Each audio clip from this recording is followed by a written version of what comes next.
കൊടകര വല്ലപ്പാടിയിൽ ബൈക്കിലെത്തി വീട്ടമ്മയുടെ മാല പൊട്ടിച്ചെടുക്കാൻ ശ്രമിച്ച കേസിലെ പ്രതികൾ റിമാൻഡിൽ. ഇക്കഴിഞ്ഞ ദിവസം രാവിലെ 10:30 കൊടകര വല്ലപ്പാടി ഡിവൈൻ പ്ലാസ്റ്റിക് കമ്പനിക്ക് സമീപം വച്ചായിരുന്നു സംഭവം.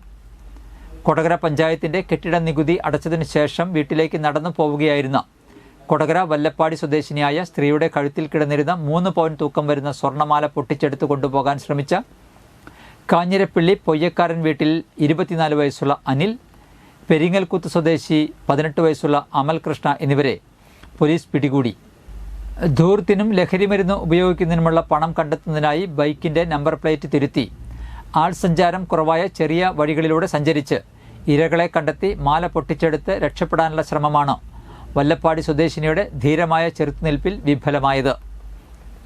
മാലയിൽ മുറുകെ പിടിച്ചതിനൊപ്പം ഒച്ചവെച്ചതിനാൽ പുറകിലൂടെ ബൈക്കിൽ വരുന്നുണ്ടായിരുന്ന ശരത് എന്ന ചെറുപ്പക്കാരൻ ഇവരെ ഫോളോ ചെയ്തെങ്കിലും വേഗത്തിൽ രക്ഷപ്പെട്ട മോഷ്ടാക്കളുടെ വിവരങ്ങൾ കൊടകര പോലീസിന് കൈമാറി.